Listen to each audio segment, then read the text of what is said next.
lebih separuh daripada peserta MM2H sejak beberapa bulan kebelakangan ini merupakan rakyat Cina selain Taiwan dan Oke. Hong Kong. Sebilangan besar warga Cina terus menetap di Malaysia melalui kemudahan visa jangka panjang kerajaan, Oh, membangkitkan begitu. persoalan mengenai kebanjiran etnik Cina yang bukan warga negara di samping kebimbangan mengenai kesan terhadap hubungan kaum dan Hmm, implikasi kepada politik negara. ya Akhbar pasti, Singapura pasti. The Straits Times memetik angka rasmi kerajaan Malaysia berkata seramai 26,162 rakyat Cina Banyak dari tanah banget. besar telah menetap di Malaysia selepas menerima visa jangka panjang di bawah program Malaysia Rumah Keduaku MM2H. Laporan itu berkata setakat Desember 2024, 45% daripada 57,686 peserta MM2H Wow. adalah rakyat Cina. Kebanyakannya menetap untuk tujuan persaraan, pendidikan dan pelaburan. Malah warga Cina kini membentuk bahagian terbesar pemohon MM2H berbanding negara lain. Dalam tempoh 4 bulan antara September tahun lepas dan Januari 2025, 53% daripada sejumlah 2.195 Hmm, pemohon MM2H adalah dari Cina, diikuti warga Taiwan 8% dan Hong Kong 6%. Mereka nah, teman-teman coba. Kenapa rakyat dari Tiongkok ini ya paling banyak yang justru mengajukan diri untuk mengikuti program MM2H di Malaysia ya? Apakah ini nanti akan menyerupai dengan di Singapura yang dimana warga negaranya justru banyak dari orang-orang Tiongkok? Mereka membawa masuk sejumlah 675 juta ringgit yang disimpan dalam akaun simpanan tetap di bank tempatan, serta membeli hartanah bernilai 681 juta ringgit dalam tempoh Wah, jumlah tersebut. besar sekali itu. Menurut The Straits Times, ramai warga Cina tertarik ke Malaysia kerana harga rumah yang lebih murah di samping untuk mencari kebebasan jauh daripada tekanan hidup seharian di negara asal mereka. Perkembangan itu di tengah-tengah rasa kurang senang terhadap kempen agresif pentadbiran semasa untuk menarik berjuta-juta pelancong Cina dengan menawarkan pengecualian visa 30 hari kepada pengunjung dari tanah besar sehingga akhir 2026. Malaysia merupakan Oke. antara negara yang menerima paling ramai pelancong Cina. Tahun lepas, akhbar The Financial Times melaporkan tren kebanjiran warga Cina ke Malaysia dan menganggarkan bilangan mereka yang menetap di negara ini meningkat 2 kali ganda dalam tempoh 3 tahun Masya sebelumnya, daripada Allah. 82,000 pada 2022 Hmm, kepada 150,000 hingga 200,000. MM2H yang menggalakkan warga asing membawa masuk dana simpanan mereka ke negara ini sebagai syarat mendapatkan visa jangka panjang, dipenuhi dengan kontroversi selepas pentadbiran Anwar Ibrahim meletakkan skim tersebut di bawah Kementerian Pelancongan, Kesenian dan Kebudayaan yang diterajui Tiong King Sing, menteri yang dikritik kerana tumpuannya yang bukan sahaja untuk menarik warga Cina tetapi juga mempromosikan Cina. Di bawah MM2H, rakyat asing membawa bersama deposit tetap sebanyak 5 juta ringgit, di mana mereka boleh tinggal sehingga 20 tahun termasuk diberikan permit kerja. Pakar bagaimanapun berpandangan penghijrahan beramai-ramai warga Cina ke Malaysia membawa cabaran tersendiri, termasuk implikasi pada sektor hartanah dan pemilikan rumah, di mana pemaju lebih berminat membina hartanah mewah berbanding rumah mampu milik yang dicari rakyat tempatan, di samping perubahan demografi dan kesan domino lain.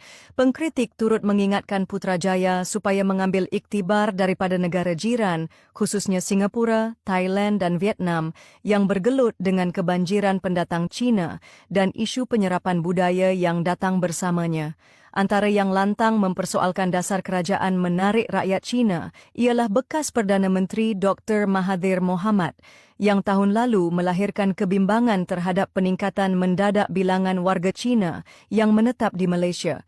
Beliau berkata pendatang dari tanah besar Cina lebih sukar dikesan oleh pihak berkuasa disebabkan kehadiran kaum Cina warga negara Malaysia menjadikan mereka mudah hilang. Katanya ini berbeza dengan penghijrahan bangsa lain yang lebih mudah dikenal pasti di kalangan masyarakat Malaysia. Itulah yang menyebabkan jumlah mereka banyak, kerana kita tidak boleh kenal pasti warga negara asal dengan orang pendatang, katanya dalam wawancara bersama Malaysia Now tahun lepas. Walaupun Malaysia tidak menerbitkan statistik rasmi mengenai penghijrahan baru, The Financial Times menganggarkan bilangan warga Cina yang menetap di negara ini telah meningkat daripada sekitar 82,000 pada 2022 ke Assalamualaikum warahmatullahi wabarakatuh. Teman-teman, kembali ke kanal Padi Sambal. Video kali ini kita bahas mengenai banyaknya orang-orang Tiongkok yang datang ke Malaysia, di mana ini menjadi suatu problema baru ya di dalam struktur kemasyarakatan, sosial dan budaya serta politik. Nah, mereka datang ini yang sampai tahun ini masih tetap berlangsung, di mana program ini justru ya semakin banyak warga dari Tiongkok meminati untuk datang ke Malaysia, bahkan dengan iming-iming ya ataupun promosi bahwa mereka bisa menetap di negara Malaysia itu sampai dengan 20 tahun. Bayangkan coba, 20 tahun kalau umurnya 50 tahun, artinya sampai umur 70 tahun dia bisa tinggal di negara Malaysia. Nah, itulah kurang lebih gambarannya seperti itu. Nah, data menunjukkan bahwa sebagian besar peserta dari MM2H ini berasal dari Tiongkok dibandingkan dari negara-negara yang lainnya seperti India, kemudian Vietnam, ataupun Taiwan, itu sangat kecil sekali. Yang dalam beberapa tahun terakhir ini malah mendominasi untuk yang bagian ini.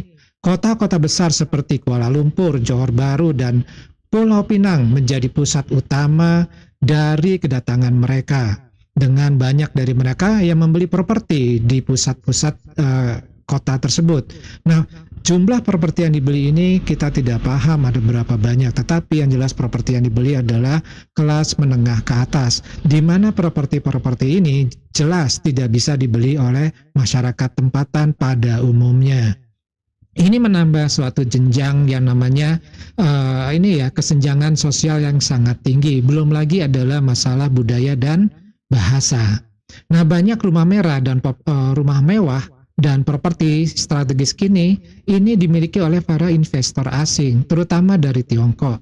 Akibatnya, warga Malaysia terutama dari kelompok yang punya penghasilannya menengah ke bawah ini sulit untuk bisa punya rumah sendiri. Bahkan di Kampung Baru ya, yang ada di Kuala Lumpur, baru-baru ini di bulan Februari 2025, ini pun mengalami gejolak di mana tanah dari Kampung Baru ini yang tinggal satu-satunya yang tersisa warisan dari Melayu, ini akan dibangun semacam bangunan-bangunan mewah, baik itu perkantoran ataupun apartemen. Ya tentu saja kalau sudah dibangun perkantoran dan apartemen, maka daerah Kampung Baru ini tidak bisa lagi terjangkau oleh warga Melayu.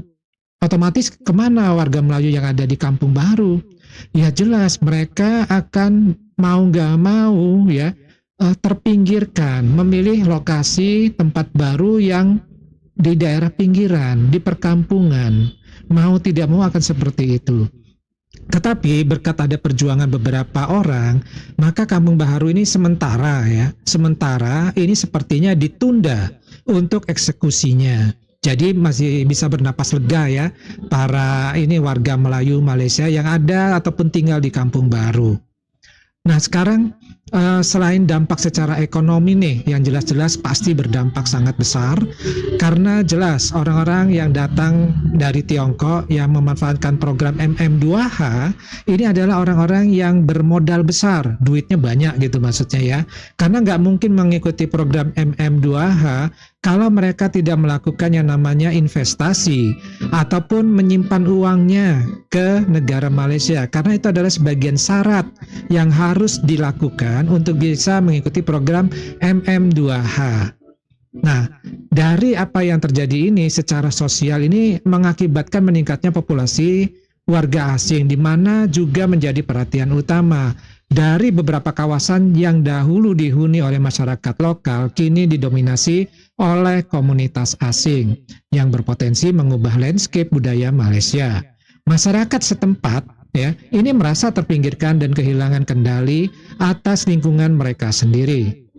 Bahasa dan budaya Malaysia yang kaya ini mulai menghadapi tantangan akibat perbedaan pola hidup dan kebiasaan warga asing yang masuk.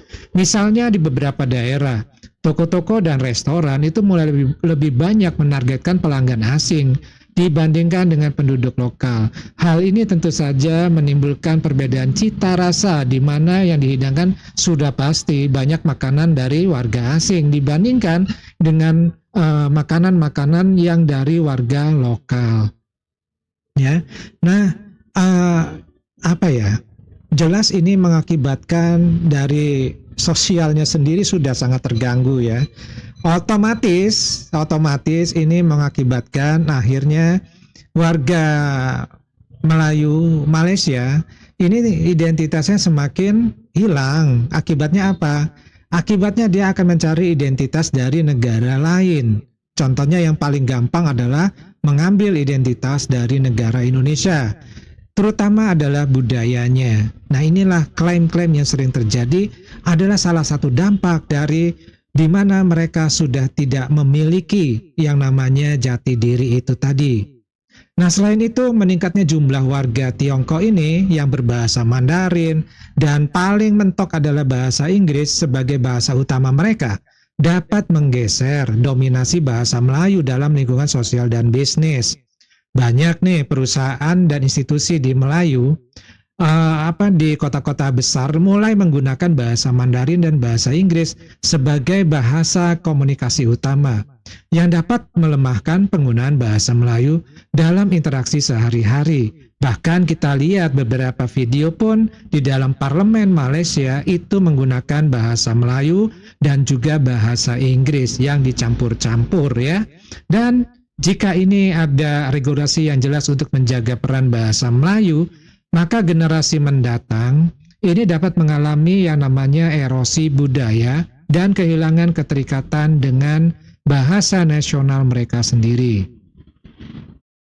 Nah, di sisi lain, kedatangan warga asing ini kan termasuk yang dari Tiongkok ini untuk menjaga dan membawa ya manfaat bagi ekonomi Malaysia secara langsung. Banyak dari mereka adalah para investor dan pebisnis yang membuka usaha, menciptakan lapangan kerja, serta berkontribusi pada sektor pariwisata dan properti. Dengan membeli rumah dan investasi pada proyek-proyek besar, mereka membantu meningkatkan pendapatan negara dan mendorong pertumbuhan industri konstruksi. Ya, nah selain itu banyak warga asing ini juga yang berpartisipasi dalam program MM2H, membawa keterampilan dan pengalaman bisnis yang dapat memperkaya lingkungan ekonomi Malaysia. Mereka turut memperkenalkan teknologi dan praktik bisnis baru yang berpotensi meningkatkan daya saing industri lokal. Tapi dari sisi positif ini ada sisi negatifnya, yaitu keberadaan warga asing ini dalam jumlah besar itu dapat juga membawa resiko terhadap kepentingan nasional.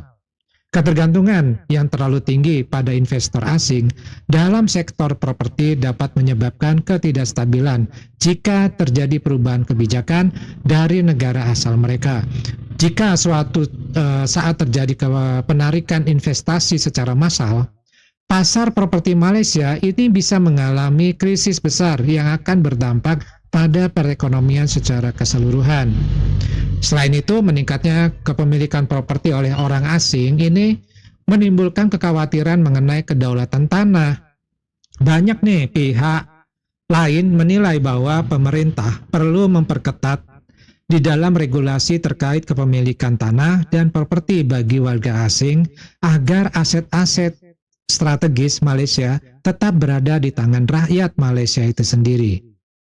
Nah, hal-hal inilah yang terkadang diabaikan oleh para penguasa suatu wilayah, dalam hal ini adalah di Malaysia. Dampak negatif ini dianggap adalah satu hal yang tidak terlalu membuat perubahan negatif yang signifikan ya dibandingkan dengan dampak positif serta keuntungan yang didapat secara instan. Mereka tidak menyadari bahwa sifat ataupun ciri dari warga-warga Tiongkok adalah melakukan sesuatu dengan cara yang pelan tapi pasti, yang halus tapi manjur untuk bisa menguasai wilayah ataupun tempat di suatu wilayah yang tadinya mereka tidak kuasai dan ingin mereka kuasai. Salah satu caranya adalah dengan cara seperti ini, memanfaatkan program yang memang dibuka oleh negara Malaysia yaitu MM2H untuk melakukan suatu investasi yang sangat menarik sampai dengan bisa tinggal 20 tahun di negara Malaysia, bolak-balik Malaysia Tiongkok itu tidak ada masalah nih orangnya, ya. Mungkin tidak dicekal pasportnya, visanya juga tidak ada masalah gitu. Dengan bebasnya mereka melakukan itu semua. Dan yang satu lagi yang sangat menarik bagi masyarakat Tiongkok adalah satu orang ya yang melakukan MM2H membuat proyek seperti ini ternyata bisa nantinya mereka membawa dari Tiongkok keluarganya. Nah, keluarga ini ya jelas ya, bisa keluarga utama mereka, kakek neneknya, emak bapaknya, saudara-saudaranya, tetangga-tetangganya, hanya dengan satu izin MM2H yang dimiliki oleh satu warga Tiongkok. Bayangkan, yang memiliki izin satu, yang datang itu bisa mencapai 20. Kita tahu sendiri, masyarakat Tiongkok itu jumlahnya sangat besar ya, keluarganya sangat besar. Kalau soal dia masih ada hubungan keluarga atau enggak, ini pinter-pinterlah orang-orang Tiongkok di dalam mengatur administrasinya supaya bisa lolos dari scanner untuk bisa lolos ke negara Malaysia. Ya tentunya dengan memiliki rumah yang cukup mewah ya dengan luas yang cukup lumayan, menampung sekitar 15-20 orang ya nggak masalah bagi masyarakat Tiongkok. Apalagi mereka sudah terbiasa hidup berhimpit-himpitan ya di dalam satu rumah gitu, jadi nggak ada kendala sama sekali. Hal-hal inilah yang diabaikan oleh kerajaan Malaysia, sehingga apakah Malaysia ini akan menjadi Singapura kedua, di mana Singapura kedua dilepas oleh Malaysia ketika itu dikarenakan banyak warga Tiongkok yang ada di pulau yang namanya Singapura, di mana mereka ya memiliki tingkat kemajuan lebih tinggi dibandingkan rata-rata negeri-negeri yang ada di Semenanjung Malaka. Akhirnya dilepaslah Singapura itu. Dan terbukti sampai hari ini negara Singapura itu adalah negara maju yang tidak bisa ya diikuti kemajuannya oleh negara Malaysia sebagai asal dari negara Singapura itu sendiri. Nah, apakah ini akan disusul oleh Malaysia? Ya, mengikuti cara-cara Singapura, sehingga mayoritas yang ada di negara Malaysia nanti adalah bangsa-bangsa, yaitu terutama adalah bangsa Cina, kemudian dari bangsa-bangsa yang lain, terutama India juga. Oke teman-teman, daripada cukup dulu, kita ketemu lagi di video yang lainnya. Wassalamualaikum warahmatullahi wabarakatuh. Salam.